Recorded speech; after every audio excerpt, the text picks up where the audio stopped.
നമസ്കാരം. ഇളയവരെ വിശേഷങ്ങളിലേക്ക് സ്വാഗതം. പോലീസ് വേഷത്തിൽ റോഡരികിൽ സിനിമാ താരം ഷൈൻ ടോം ചാക്കോ. ഒറിജിനൽ പോലീസ് എന്നു കരുതി പേടിച്ച് ബ്രേക്കിട്ട ബൈക്ക് യാത്രികന് വീണ് പരിക്കേറ്റു. എടപ്പാളിലാണ് സംഭവം നടന്നത്. എടപ്പാൾ പൊന്നാനി റോഡിൽ ദേവലോകം ബാറിന് സമീപം ചിത്രീകരണം നടക്കുന്നതിനിടെയാണ് പോലീസ് വേഷത്തിൽ ഷൈൻ ടോം ചാക്കോയെ കണ്ട് ബൈക്കിൽ വരികയായിരുന്ന യുവാവിനെ ബൈക്ക് തെന്നി വീണ് പരിക്കേറ്റത്.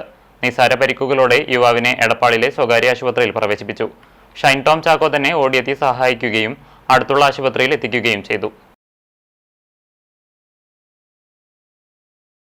പാലക്കാട് മലപ്പുറം ജില്ലാ അതിർത്തിയായ നീലിയാട്ടിൽ നിയന്ത്രണം വിട്ട ലോറി വൈദ്യുതി പോസ്റ്റിൽ ഇടിച്ചു.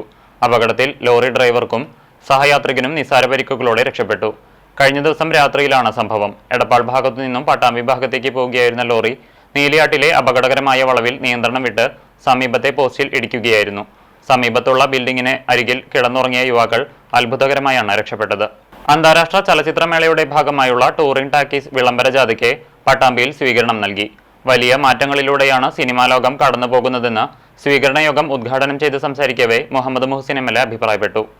ഡിസംബർ 13 മുതൽ 20 വരെ തിരുവനന്തപുരത്ത് വെച്ച് നടക്കുന്ന അന്താരാഷ്ട്ര ചലച്ചിത്രമേളയുടെ ഭാഗമായാണ് സാംസ്കാരിക വകുപ്പിന്റെ കീഴിലുള്ള ചലച്ചിത്ര അക്കാദമിയുടെ നേതൃത്വത്തിൽ വിളംബര ജാഥ നടത്തി വരുന്നത്. മലപ്പുറം ജില്ലയിലെ സ്വീകരണത്തിന് ശേഷമാണ് വിളംബര ജാഥ പാലക്കാട് ജില്ലയിലേക്ക് പ്രവേശിച്ചത്. പട്ടാമ്പി ഗവൺമെന്റ് കോളേജിൽ വിളംബര ജാഥയായ ടൂറിംഗ് ടാക്കീസിന് സ്വീകരണം നൽകി. സ്വീകരണ പൊതുയോഗം മുഹമ്മദ് മുഹസിൻ എം.എൽ.എ ഉദ്ഘാടനം ചെയ്തു. സിനിമാ ലോകം ഇന്ന് വലിയ മാറ്റങ്ങളിലൂടെയാണ് കടന്നുപോകുന്നതെന്നും സമൂഹത്തിന് വേണ്ടി സാംസ്കാരികപരമായി സിനിമ പ്രവർത്തിക്കുന്നുണ്ടെന്നും മുഹമ്മദ് മുഹസിൻ എം.എൽ.എ ഉദ്ഘാടന പ്രസംഗത്തിൽ സൂചിപ്പിച്ചു. തിരുവനന്തപുരത്ത് ആരംഭിക്കുന്നതിന് മുന്നോടിയായി അതിൻ്റെ പ്രചരണാർത്ഥം ഇപ്പോൾ പട്ടാമ്പിയിലും ഇതെത്തിയിരിക്കുകയാണ്. പട്ടാമ്പിയിൽ എത്തിയതിൽ വളരെ സന്തോഷമുണ്ട്. കുറച്ചുകൂടെ ആളുകളൊക്കെ ഉണ്ടാവുന്ന രീതിയിലേക്ക് നമുക്ക് ചെയ്യാമായിരുന്നു. പക്ഷേ ലാസ്റ്റ് വളരെ കുറവ്, ഇന്നലെയൊക്കെ അറിഞ്ഞ ആളുകളാണ് കൂടുതൽ. നമുക്ക് ചെറിയൊരു പ്ലാനിങ്ങിൻ്റെ ഒരു കുറവ് ഉണ്ടായിട്ടുണ്ട്. എന്നിരുന്നാലും വലിയൊരു കമ്മ്യൂണിറ്റി പട്ടാമ്പിയിൽ സിനിമയെ ഗൗരവത്തോടു കൂടി കാണുന്ന ഒരു കമ്മ്യൂണിറ്റി ഉണ്ട്. നമുക്കെല്ലാവർക്കും അറിയാം, സിനിമ ഒരു ആർട്ട് ഫോമായിട്ടാണ് വന്നതെങ്കിലും അത് പിന്നീട് കേവലം ഒരു ആർട്ട് ഫോമിന് അപ്പുറത്തേക്ക് വലിയ മാനങ്ങൾ സിനിമയ്ക്കുണ്ടായിട്ടുണ്ട്. അത് സാംസ്കാരികമായി, രാഷ്ട്രീയമായി, മറ്റു പലതരത്തിലും സാമ്പത്തികമായും ഒക്കെ സമൂഹത്തെ ഇൻഫ്ലുവൻസ് ചെയ്യുന്ന ഏറ്റവും പ്രധാനപ്പെട്ട ഒരു ഘടകമായി സിനിമ മാറിയിട്ടുണ്ട്. സിനിമയുടെ ചരിത്രം എടുത്തു കഴിഞ്ഞാൽ വളരെ സിമ്പിളായ ആർട്ട് ഫോമിൽ നിന്ന് ആരംഭിച്ചതാണ്. പട്ടാമ്പി നഗരസഭാ ചെയർപേഴ്സൺ ഒ ലക്ഷ്മിക്കുട്ടി ചടങ്ങിൽ അധ്യക്ഷയായിരുന്നു. Vice chairman T P Shaji, Muthuthala grama panchayat president A Anandavalli, ജില്ലാ പഞ്ചായത്ത് അംഗം എ എൻ നീരജ്, സിനിമാ പിന്നണി ഗായിക രാധിക അശോക്, ചലച്ചിത്ര അക്കാദമി കോഴിക്കോട് റീജിയണൽ കോർഡിനേറ്റർ നവീന, കോളേജ് യൂണിയൻ ചെയർമാൻ കെ ജീവ, സുനിൽ ഓങ്ങല്ലൂർ തുടങ്ങിയവരും പങ്കെടുത്ത് സംസാരിച്ചു. തണ്ണീർക്കോട് ഹെൽത്ത് സെന്ററിന് സമീപം മിനി പിക്കപ്പ് ട്രക്ക് വൈദ്യുതി പോസ്റ്റിലിടിച്ച അപകടം. കഴിഞ്ഞ ദിവസം രാത്രി 10:30 അപകടം. ആർക്കും പരിക്കില്ല. കോഴിത്തീറ്റയുമായി പോവുകയായിരുന്ന വാഹനം ആദ്യം വൈദ്യുതി പോസ്റ്റിലും പിന്നീട് രാഷ്ട്രീയ പാർട്ടിയുടെ സ്തൂപത്തിലും ഇടിച്ചു. തുടർന്ന് സമീപത്തെ മരത്തിൽ ഇടിച്ചതോടെയാണ് വാഹനം നിന്നത്. രാത്രി സമയമായതിനാൽ മറ്റു വാഹനങ്ങളോ കാൽനടയാത്രക്കാരോ പരിസരത്ത് ഇല്ലാതിരുന്നതിനാൽ ആളപായം ഒഴിവായി. ജാമ്യത്തിലിറങ്ങി മുങ്ങിയ വിവിധ മോഷണ കേസുകളിലെ പ്രതി എഴുവന്തല ചെമ്മംകുഴി സ്വദേശി നൌഷാദിനെ പട്ടാമ്പി പോലീസ് പിടികൂടി. കോയമ്പത്തൂരിൽ നിന്നുമാണ് ഇയാളെ പിടികൂടിയത്. വിവിധ കേസുകളിൽ കോടതിയിൽ നിന്നും ജാമ്യം വാങ്ങി ഇറങ്ങിയ ശേഷം വർഷങ്ങളായി കോടതിയിൽ ഹാജരാകാതെ മുങ്ങി നടന്നിരുന്ന എഴുവന്തല ചെമ്മൻതൊടി സ്വദേശി നിരവധി മോഷണക്കേസുകളിലെ പ്രതിയുമായ നൌഷാദിനെയാണ് പട്ടാമ്പി പോലീസ് സംഘം പിടികൂടിയത്. Pattambi police inspector P K പത്മരാജന്റെ നേതൃത്വത്തിലുള്ള പ്രത്യേക സംഘം കഴിഞ്ഞ ദിവസം കോയമ്പത്തൂരിൽ നിന്നുമാണ് ഇയാളെ അറസ്റ്റ് ചെയ്തത്. ജില്ലാ പോലീസ് മേധാവിയുടെ നിർദ്ദേശപ്രകാരം ഇത്തരത്തിൽ കോടതിയിൽ ഹാജരാകാതെ വർഷങ്ങളായി ഒഴിവിൽ കഴിയുന്ന പ്രതികളെ കണ്ടെത്തുന്നതിന് ജില്ലയിൽ പ്രത്യേക ഓപ്പറേഷൻ ആരംഭിച്ചിട്ടുണ്ട്. ഇതിന്റെ ഭാഗമായി കൂടിയാണ് പട്ടാമ്പി പോലീസ് അന്വേഷണം നടത്തിയത്. അറസ്റ്റിലായ പ്രതി നൌഷാദ് പാലക്കാട്, മലപ്പുറം, കോഴിക്കോട്, കണ്ണൂർ, കാസർഗോഡ് തുടങ്ങിയ വിവിധ ജില്ലകളിലെ 30ഓളം മോഷണക്കേസിലെ പ്രതി കൂടിയാണ്. പ്രതിയെ കോടതിയിൽ ഹാജരാക്കി. വരും ദിവസങ്ങളിൽ കോടതികളിൽ യഥാസമയം ഹാജരാകാതെ ഒളിവിൽ കഴിയുന്ന പ്രതികളെ കണ്ടെത്തി അറസ്റ്റ് ചെയ്യുമെന്നും ഓപ്പറേഷൻ തുടരുമെന്നും പോലീസ് അറിയിച്ചു. Pattambi police inspector P K പത്മരാജന് പുറമെ sub inspector Manikandan, ASI trainee Rangarajan, SCPO Sandeep, CPOമാരായ മിജേഷ്, അനൂപ് കൃഷ്ണൻ എന്നിവരും സംഘത്തിലുണ്ടായിരുന്നു. സ്വകാര്യ റിസോർട്ടിലെ സെക്യൂരിറ്റി ജീവനക്കാരനെ റൂമിനുള്ളിൽ മരിച്ച നിലയിൽ കണ്ടെത്തി. ചെറുതുരുത്തി പൈങ്കുളം റോഡ് ആലംകുന്നിനു സമീപം പ്രവർത്തിക്കുന്ന എക്കോ ഗാർഡൻ എന്ന റിസോർട്ടിലെ സെക്യൂരിറ്റി ജീവനക്കാരൻ ആലപ്പുഴ ചെങ്ങന്നൂർ പുത്തൻവീട്ടിൽ പരേതനായ ഭാസ്കരൻ മകൻ 52 വയസ്സുള്ള ബാലനാണ് മരിച്ചത്. മൃതദേഹത്തിന് 3 ദിവസത്തോളം പഴക്കമുള്ളതായാണ് പ്രാഥമിക വിവരം. ഇയാൾ ഷൊർണൂർ കുളപ്പുള്ളിയിലാണ് താമസം. ശനിയാഴ്ച ഉച്ചയോടെ സമീപത്തുള്ള വീട്ടുകാർ ദുർഗന്ധം അനുഭവപ്പെട്ടതിനെ തുടർന്ന് പരിശോധിച്ചപ്പോഴാണ് മരിച്ച നിലയിൽ കണ്ടത്.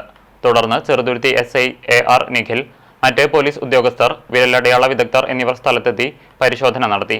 മൃതദേഹം പോസ്റ്റ്മോർട്ടത്തിനായി തൃശൂർ മെഡിക്കൽ കോളേജ് ആശുപത്രിയിലേക്ക് മാറ്റി. പങ്കജാക്ഷി മാതാവും കോമളം ഭാര്യയുമാണ്. വികാസ്, വീണ എന്നിവർ മക്കളാണ്. കേരള കലാമണ്ഡലത്തിന്റെ ചരിത്രത്തിൽ ആദ്യമായി 100-ൽ കൂടുതൽ താൽക്കാലിക ജീവനക്കാരെ പിരിച്ചുവിട്ടു. കൽപ്പിത സർവകലാശാല നോൺ പ്ലാൻ ഫണ്ടിന്റെ ലഭ്യതക്കുറവ് മൂലം താൽക്കാലിക ജീവനക്കാരുടെ സേവനം അവസാനിപ്പിച്ചുകൊണ്ടുള്ള ഉത്തരവ് രജിസ്ട്രാർ രേഖാമൂലം താൽക്കാലിക ജീവനക്കാർക്ക് നൽകി. വിവിധ തസ്തികകളിൽ ജീവനക്കാരുടെ ഒഴിവ് നികത്താത്തതുമൂലം കലാമണ്ഡലത്തിന്റെ സുഗമമായ നടത്തിപ്പിനു വേണ്ടി താൽക്കാലിക അധ്യാപക, അനധ്യാപക ജീവനക്കാരെ നിയമിച്ചിരുന്നു. എന്നാൽ പദ്ധതിയേതര വിഹിതത്തിൽ നിന്നും ആവശ്യമായ തുക ലഭിക്കാത്തതുമൂലം കടുത്ത സാമ്പത്തിക പ്രതിസന്ധി നേരിടുന്ന സാഹചര്യത്തിൽ താൽക്കാലിക ജീവനക്കാരുടെ സേവനം 2024 ഡിസംബർ 1 മുതൽ ഇനിയൊരു ഉത്തരവ് ഉണ്ടാകുന്നതുവരെ അവസാനിപ്പിക്കുന്നു എന്ന് ഉത്തരവിൽ പറയുന്നു. ഇത് ജീവനക്കാർക്കിടയിൽ വലിയ ആശങ്ക സൃഷ്ടിച്ചിരിക്കുകയാണ്. കലാമണ്ഡലം സർവീസ് സംഘടനകൾ സർക്കാരിനെ സമീപിക്കാൻ ഒരുങ്ങിയിരിക്കുകയാണ്. കരുത്തുറ്റ സംഘടനയായി ഒറ്റക്കെട്ടായി പാർട്ടിയെ മുന്നോട്ട് നയിക്കുമെന്ന് CPM Thrithala area secretary TP Muhammad master പറഞ്ഞു. ഏരിയ സമ്മേളന നഗരിയിൽ മാധ്യമങ്ങളോട് പ്രതികരിക്കുകയായിരുന്നു അദ്ദേഹം. ഇത് 2ാം തവണയാണ് TP മുഹമ്മദ് മാസ്റ്റർ ഏരിയ സെക്രട്ടറിയായി തെരഞ്ഞെടുക്കപ്പെടുന്നത്. TP മുഹമ്മദ് ഉൾപ്പെടെ 21 അംഗ ഏരിയ കമ്മിറ്റിയെയും 24 അംഗ ജില്ലാ സമ്മേളന പ്രതിനിധികളെയും സമ്മേളനം തെരഞ്ഞെടുത്തു. CPIM-ന്റെ തൃത്താല ഏരിയ സമ്മേളനം ഇന്നലെ ഇന്നുമായി തിരുമറ്റക്കോട് വെച്ച് നടക്കുകയുണ്ടായി. അതിൻ്റെ ആദ്യ പടി എന്ന നിലയിലുള്ള പ്രതിനിധി സമ്മേളനം ഇന്നലെ ആരംഭിച്ച് ഇന്ന് ഉച്ചയോടുകൂടി പൂർത്തീകരിച്ചു കഴിഞ്ഞിട്ടുണ്ട്. കേരളത്തിലാകെ CPIM-ന്റെ സംഘടനാ കരുത്ത് വിളിച്ചറിയിക്കുന്ന നിലയിലുള്ള സമ്മേളനങ്ങളാണ് നടന്നത്. ഒപ്പം തന്നെ കൂടുതൽ ഐക്യത്തോടു കൂടി മുന്നേറാനുള്ള ആഹ്വാനമാണ് CPIM-ന്റെ സംസ്ഥാന കമ്മിറ്റി മുന്നോട്ട് വെച്ചത്. നാഗലശ്ശേരി ഗവൺമെന്റ് ITIയിൽ ക്ലാസുകളുടെ ഉദ്ഘാടനം ഡിസംബർ 7-ന് നടക്കുമെന്ന് മന്ത്രി MB രാജേഷ് അറിയിച്ചു. നാഗലശ്ശേരി ഗവൺമെന്റ് ITIക്ക് 2024-25 വർഷത്തെ ബജറ്റിലാണ് അംഗീകാരം നൽകിയത്. Draughtsman civil, information technology, 3D printing, computer embroidery designing എന്നീ 4 കോഴ്സുകൾക്കാണ് ITIക്ക് വേണ്ടി അംഗീകാരം നൽകിയിട്ടുള്ളത്. ഇതിൽ ഡ്രാഫ്റ്റ്മാൻ സിവിൽ, ഇൻഫർമേഷൻ ടെക്നോളജി എന്നീ കോഴ്സുകൾ ഇപ്പോൾ ആരംഭിക്കും. ഓരോ കോഴ്സിലും 24 വീതം 48 വിദ്യാർത്ഥികൾക്കാണ് ആദ്യഘട്ടത്തിൽ അഡ്മിഷൻ നൽകിയത്. 7-ാം തീയതി രാവിലെ 10:30-ന് മന്ത്രി MB രാജേഷ് ഔപചാരിക ഉദ്ഘാടനം നടത്തും. 9-ാം തീയതി ക്ലാസുകൾ ആരംഭിക്കും. വെള്ളിയാങ്കല്ലിലെ ഇറിഗേഷന്റെ സ്ഥലമാണ് അതിന് കണ്ടിട്ടുള്ളത്. അവിടെ എല്ലാ ക്രമീകരണങ്ങളും പൂർത്തിയായി 9-ാം തീയതി മുതൽ ക്ലാസ് ആരംഭിക്കും. ഡിസംബർ 9-ാം തീയതി മുതൽ ക്ലാസ് ആരംഭിക്കും. അപേക്ഷാ ഫോറം വിതരണം നേരത്തെ ആരംഭിച്ചു. 7-ാം തീയതി പുതിയ ITIയുടെ ഔദ്യോഗികമായിട്ടുള്ള താൽക്കാലിക ക്ലാസുകളുടെ ഉദ്ഘാടനം നടക്കുക. അപ്പോൾ തൃത്താലയെ സംബന്ധിച്ച് ഒരു ദീർഘകാലത്തെ സ്വപ്നം സാക്ഷാത്കരിക്കപ്പെടുന്ന ദിവസമാണ് ഡിസംബർ 7 എന്നത്. അന്ന് ഇതിന് ഉദ്ഘാടനം നടക്കും. ഈ ITIകൾക്ക് 24-25 ബജറ്റിൽ അംഗീകാരം നൽകിയിരുന്നതാണ്. 4 കോഴ്സുകളാണ് തൃത്താല ITIയിൽ ആരംഭിക്കുക. അതിലൊന്ന് draughtsman civil, 2 information technology, 3D printing, computer embroidery designing. ഈ 4 കോഴ്സുകളാണ്. അതിൽ ഇപ്പോൾ ഈ വർഷം ആരംഭിക്കുന്നത് 2 കോഴ്സുകളാണ്, ഡ്രാഫ്റ്റ്മാൻ സിവിലും ഇൻഫർമേഷൻ ടെക്നോളജി. കൂറ്റനാട് ടൗൺ നവീകരണ പ്രവൃത്തിക്ക് നേരിട്ടുകൊണ്ടിരിക്കുന്ന തടസ്സങ്ങൾ ഉടൻ നീക്കി ആരംഭിക്കണമെന്ന് CPM തൃത്താല ഏരിയ സമ്മേളനം ആവശ്യപ്പെട്ടു. പ്രവർത്തന റിപ്പോർട്ടിന്മേലുള്ള ചർച്ചയ്ക്ക് ഏരിയ സെക്രട്ടറി TP മുഹമ്മദും സംഘടനാ റിപ്പോർട്ടിന്മേലുള്ള ചർച്ചയ്ക്ക് സംസ്ഥാന കമ്മിറ്റി അംഗം MB രാജേഷും മറുപടി പറഞ്ഞു. സംസ്ഥാന കമ്മിറ്റി അംഗം KS സലീഖ, ജില്ലാ സെക്രട്ടേറിയറ്റ് അംഗങ്ങളായ P മമ്മിക്കുട്ടി MLA, VK ചന്ദ്രൻ, ജില്ലാ കമ്മിറ്റി അംഗം PN മോഹനൻ എന്നിവർ സംസാരിച്ചു. MK പ്രദീപ് ക്രെഡൻഷ്യൽ റിപ്പോർട്ട് അവതരിപ്പിച്ചു. റെഡ് വളണ്ടിയർമാരുടെ മാർച്ചും ബഹുജന റാലിയും ആറങ്ങോട്ടുകര സെന്ററിൽ നിന്ന് ആരംഭിച്ചു. തുടർന്ന് പൊതുസമ്മേളനം ഇരുമ്പകശ്ശേരി AUP സ്കൂൾ ഗ്രൗണ്ടിൽ സജ്ജമാക്കിയ M ചന്ദ്രൻ നഗറിൽ സംസ്ഥാന കമ്മിറ്റി അംഗം MB രാജേഷ് ഉദ്ഘാടനം ചെയ്തു. അത് കഴിഞ്ഞാൽ സംസ്ഥാന സമ്മേളനം കൊല്ലത്ത് വെച്ച് മാർച്ച് 6, 7, 8, 9 തീയതികളിൽ നടക്കും. അത് കഴിഞ്ഞാൽ അഖിലേന്ത്യാ സമ്മേളനം, അതിനാണ് പാർട്ടി കോൺഗ്രസ് എന്ന് പറയുക. അത് തമിഴ്നാട്ടിലെ മധുരയിൽ വെച്ച് ഏപ്രിൽ മാസത്തിൽ നടക്കും. നിങ്ങൾക്ക് വേറെ ഏതെങ്കിലും ഒരു രാഷ്ട്രീയ പാർട്ടിയിൽ ഇത് സങ്കല്പിക്കാൻ കഴിയും? ഏതെങ്കിലും ഒരു രാഷ്ട്രീയ പാർട്ടിയിൽ ഇങ്ങനെ ചിട്ടയായി അച്ചടക്കത്തോടെ ജനാധിപത്യപരമായി ചർച്ചകൾ, പരിശോധനകൾ, തെരഞ്ഞെടുപ്പ് ഏതെങ്കിലും ഒരു പാർട്ടിയിലുണ്ടോ? അതാണ് CPIM-ന്റെ പ്രത്യേകത. അതുകൊണ്ടാണ് പറയുന്നത് CPIM നമ്മുടെ നാട്ടിലെ എല്ലാ രാഷ്ട്രീയ പാർട്ടികളെയും പോലെ ഒരു രാഷ്ട്രീയ പാർട്ടിയല്ല. CPIM മറ്റെല്ലാ പാർട്ടികളിൽ നിന്നും വ്യത്യസ്തമായ വേറിട്ട ഒരു പാർട്ടിയാണ് എന്ന് പറയുന്നത്. Mahatma charitable society, honey wellness clinic Chalissery, Ahalya Palakkad എന്നിവയുടെ സംയുക്താഭിമുഖ്യത്തിൽ സൗജന്യ മെഗാ മെഡിക്കൽ ക്യാമ്പ് നടന്നു. മുക്കിൽപീടികയിൽ നടന്ന camp trust chairman Babu Nasar ഉദ്ഘാടനം ചെയ്തു. ഫൈസൽ മാസ്റ്റർ അധ്യക്ഷനായി. AM Noushad, Abdurahman PM, Ibrahim PM, Salih PA, Rajesh KR, Krishnakumar തുടങ്ങിയവർ നേതൃത്വം നൽകി. കൊപ്പത്ത് CPM ലോക്കൽ കമ്മിറ്റിയുടെ നേതൃത്വത്തിൽ പ്രകടനവും പൊതുസമ്മേളനവും നടന്നു. KT ജലീൽ MLA പൊതുയോഗം ഉദ്ഘാടനം ചെയ്തു. CPM കൊപ്പം ലോക്കൽ കമ്മിറ്റിയുടെ നേതൃത്വത്തിലാണ് റെഡ് വാളണ്ടിയർ മാർച്ചും ബഹുജന റാലിയും സംഘടിപ്പിച്ചത്. കൊപ്പം പെരുന്തമണ റോഡിലെ പെട്രോൾ പമ്പ് പരിസരത്തുമാണ് റാലി ആരംഭിച്ചത്. നൂറുകണക്കിന് പ്രവർത്തകർ റാലിയിൽ അണിനിരന്നു.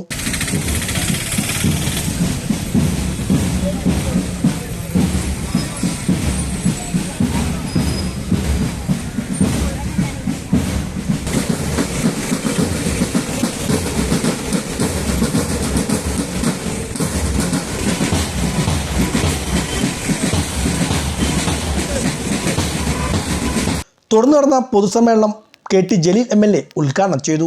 നീറുന്ന ജീവൽഗന്ധിയായിട്ടുള്ള പ്രശ്നങ്ങൾ ചർച്ച ചെയ്യും. ദേശീയ അന്തർദേശീയ വിഷയങ്ങളിൽ CPIM-ന്റെ നിലപാട് സുവ്യക്തമാക്കും. ഇന്ത്യയിൽ നടക്കുന്ന ആരാധനാലയങ്ങൾ പിടിച്ചടക്കാനുള്ള നീക്കങ്ങൾക്കും അതിന്റെ ചുവട് പിടിച്ചുകൊണ്ടുള്ള വർഗീയ കലാപങ്ങൾക്കും എതിരായ രാഷ്ട്രീയ നിലപാട് CPIM രൂപീകരിക്കുകയും അത് ജനങ്ങളോട് മറയില്ലാതെ തുറന്ന് പറയുകയും ചെയ്യും. ഇന്ത്യ അതിന്റെ ബഹുസ്വര സാമൂഹിക ഘടന നിലനിർത്താൻ ആഗ്രഹിക്കുമ്പോൾ BJPയും RSSും ആ സാമൂഹ്യ സംവിധാനത്തെ തകർക്കാനും നിലംപരിശാക്കാനുമാണ് ശ്രമിക്കുന്നത്. ഏതാനും ദിവസങ്ങൾക്ക് മുൻപാണ് CPM local secretary K Mohandas അധ്യക്ഷനായിരുന്നു.